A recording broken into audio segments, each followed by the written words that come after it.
Hello, everyone. This is Ashley. I have decided that I'm going to start doing little readings, maybe daily, maybe not that often, but just readings of passages of things that are important to me. Most of them will be Bible passages, but I'll probably also read some poetry that I that I love a lot. Just written things that inspire me. So we're getting on into December, getting close to Christmas. So I thought that today I would read the Christmas story. I don't really expect anybody to ever even listen to this except maybe Shanti and Shanti's kids, if she ever has kids. But since YouTube has generously provided this platform for me to record things for posterity on for free, I will use it. All right, okay. So the two Gospels that tell the Christmas story the best with the most detail are Matthew and Luke. The four Gospels are Matthew, Mark, Luke, and John. And Matthew and Luke both tell the Gospel story in the most detail. I'm probably going to end up reading both of them. Like today I'm reading from Matthew. I'll probably also read the same story from Luke because there's some details that are in one that are not in the other and vice versa. But okay, let's begin. This is from Matthew chapter 1, verse 18. Now, the birth of Jesus Christ was on this wise.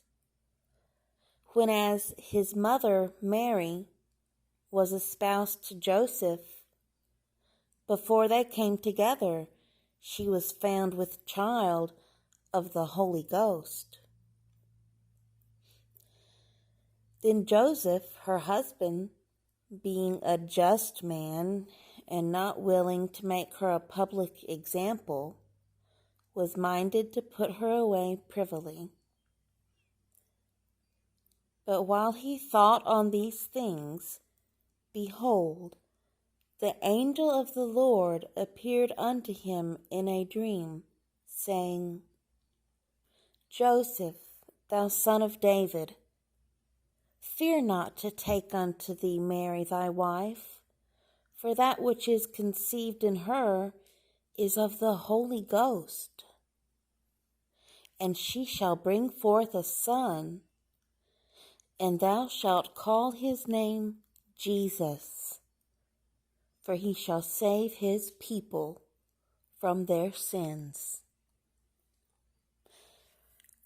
Now all this was done that it might be fulfilled which was spoken of the Lord by the prophet, saying, Behold, a virgin shall be with child, and shall bring forth a son, and they shall call his name Emmanuel, which being interpreted is God with us.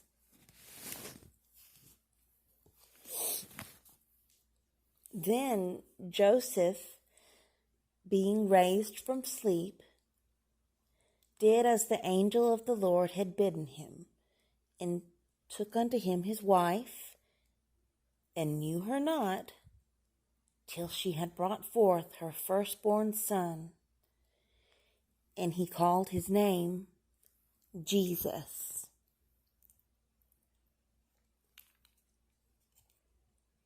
That's the end of chapter 1. Now we'll read all of chapter 2. And that will conclude this reading. Okay, chapter 2. Now when Jesus was born in Bethlehem of Judea, in the days of Herod the king, behold, there came wise men from the east to Jerusalem, saying, Where is he that is born King of the Jews? For we have seen his star in the east, and are come to worship him. When Herod the king had heard these things, he was troubled, and all Jerusalem with him.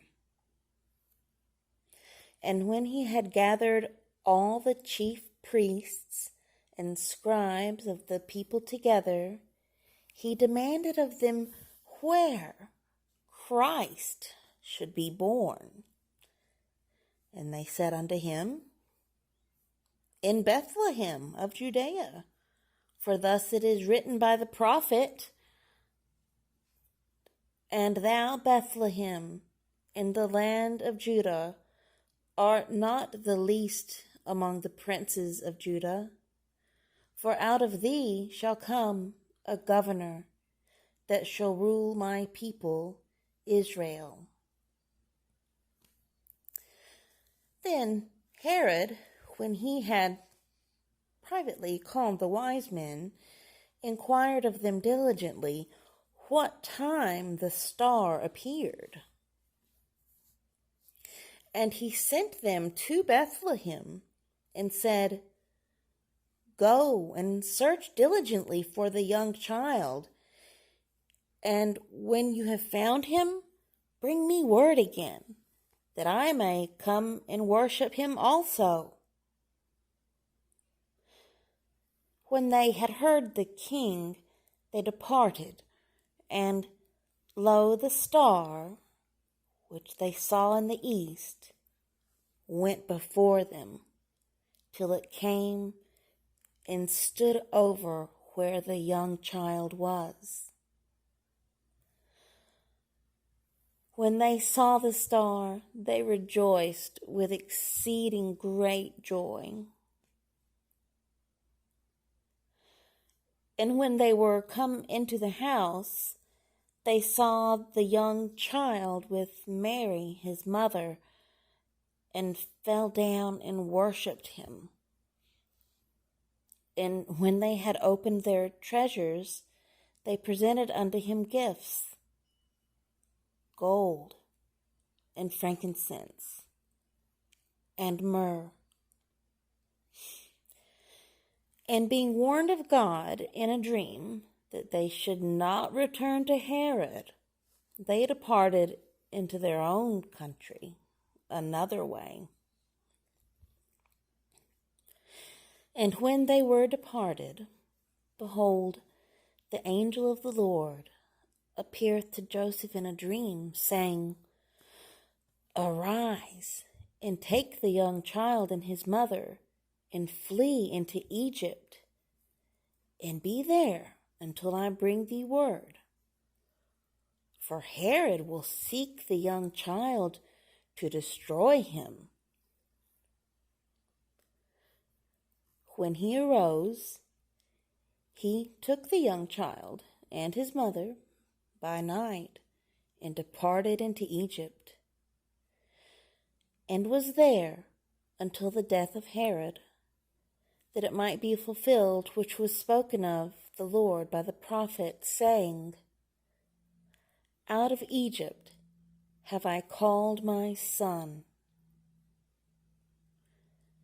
Then Herod, when he saw that he was mocked of the wise men, was exceeding wroth, and sent forth and slew all the children that were in Bethlehem, and in all the coasts thereof, from 2 years old and under, according to the time which he had diligently inquired of the wise men. Then was fulfilled that which was spoken by Jeremy the prophet, saying, In Ramah was there a voice heard, lamentation and weeping and great mourning. Rachel weeping for her children, and would not be comforted, because they are not.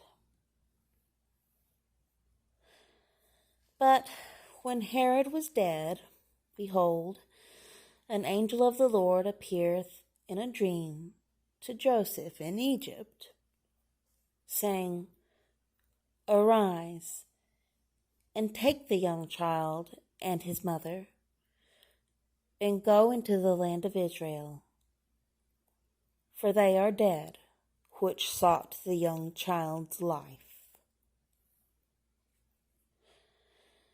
And he arose, and took the young child and his mother, and came into the land of Israel. But when he heard that Archelaus did reign in Judea, in the room of his father Herod, he was afraid to go thither. Notwithstanding, being warned of God in a dream, he turned aside into the parts of Galilee. And he came and dwelt in a city called Nazareth, that it might be fulfilled, which was spoken by the prophets, He shall be called a Nazarene. Okay, that is the end of chapter 2 in Matthew, which is, of course, the first book of the New Testament in the Bible. If anyone ever listens to this, I hope you enjoy it and get some positive meaning out of it. See you soon for Luke's interpretation of the same story. Bye-bye.